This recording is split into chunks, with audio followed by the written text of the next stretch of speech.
నమస్తే, welcome two times today news. ఈ నెల 16వ తేదీన మాజీ శాసనసభాపతి డాక్టర్ కోడెల గారి 5వ వర్ధంతి సత్తెనపల్లిలో విగ్రహ ఏర్పాటుకు శంకుస్థాపన చేయనున్నాం.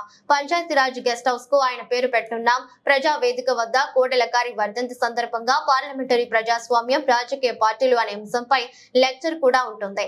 అనంతరం ప్రతిభ అవార్డులు కూడా ఇస్తున్నాం. అధికారం పోయిన తర్వాత జగన్ కు మతి భ్రమించింది. పైనుండి వరద వచ్చి పడింది. రాష్ట్రంలో ఇరిగేషన్ కు సంబంధించి జగన్ పట్టుకుంటున్న పాపాన పోలేదు. కావులవలో ఒక తట్టమట్టి కూడా తీయలేదు. జగన్మోహన్ రెడ్డి పాలన పాపాలను సరిదిద్దాల్సిన అవసరం ఉంది. కూటమి ప్రభుత్వం వరద బాధితులకు ఇంటింటికి నిత్యావసర వస్తువులు అందించారు. బాధితులు బాధపడుతుంటే ప్రభుత్వం దృష్టికి తీసుకురండి. మోసాలతో ప్రజలను మభ్యపెట్టవద్దు.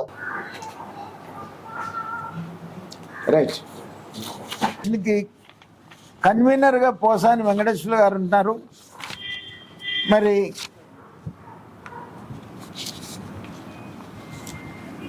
సెక్రటరీగా బాపయ్య చౌదరి గారు,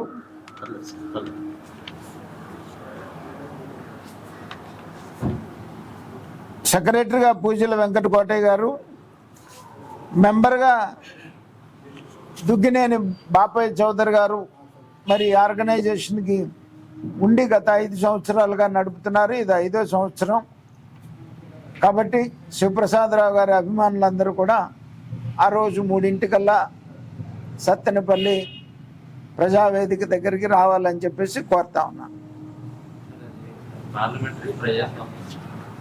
పార్లమెంటరీ ప్రజాస్వామ్యం, రాజకీయ పార్టీలు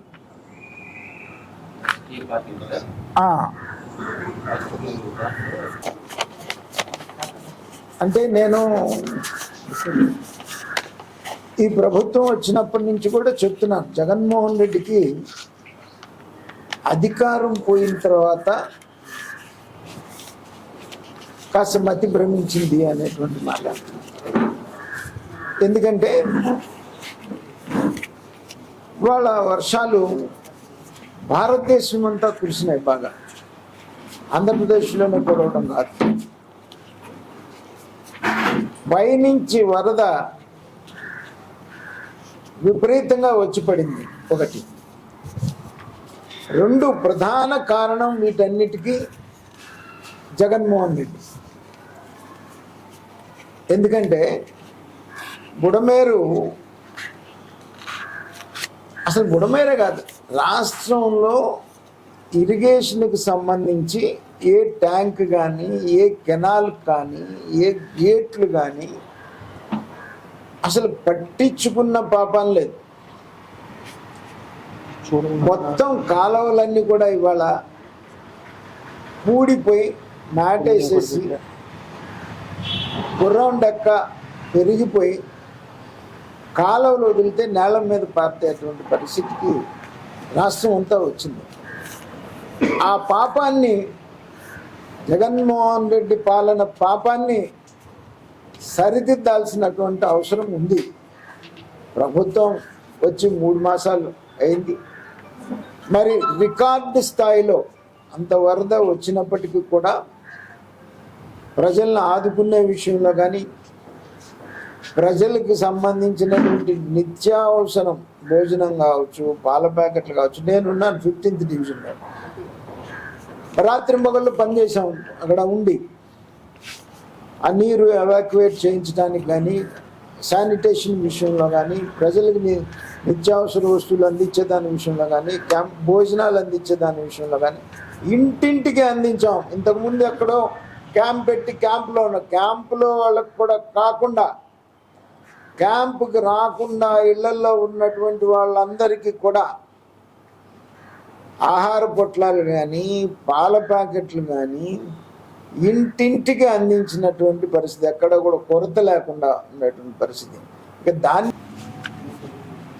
ఈ నెల 16వ తారీఖున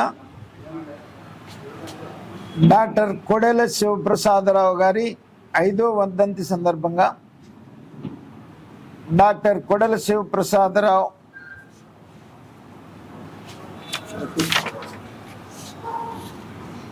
మెమోరియల్ లెక్చర్ అనేటువంటి ఒక ఆర్గనైజేషన్ తరపున సత్తెనపల్లి ప్రజావేదికలో ఒక లెక్చర్ ఉంటుంది. పార్లమెంటరీ ప్రజాస్వామ్యం, రాజకీయ పార్టీలు. ఈ వేదిక రామోజీరావు గారి ప్రాంగణం అనేటువంటి ఒక ప్రాంగణం సాయంత్రం 3 గంటల వరకు ప్రజావేదికలో జరుగుతుంది. ఈ సందర్భంగా ఒక ప్రతిభా అవార్డు ఇవ్వటం జరుగుద్ది. అలాగే ఆయన విగ్రహం సత్తెనపల్లిలో, కొడెల శివప్రసాదరావు గారి విగ్రహం సత్తెనపల్లిలో వేసేదానికి శంకుస్థాపన కూడా ఆ రోజున జరుగుతుంది. అలాగే సత్తెనపల్లిలోనే పంచాయతీరాజ్ గెస్ట్ హౌస్కి డాక్టర్ కొడెల శివప్రసాదరావు గారి భవనం కింద ఆయన పేరు కూడా పెట్టడం జరుగుతుంది. కావున శివప్రసాదరావు గారి అభిమానులందరూ కూడా ఆ రోజున సాయంత్రం 3 సత్తెనపల్లిలోని ప్రజావేదిక పెద్దలు రామోజీరావు గారి ప్రాంగణంకి రావాల్సిందిగా ఆహ్వానిస్తున్నాను.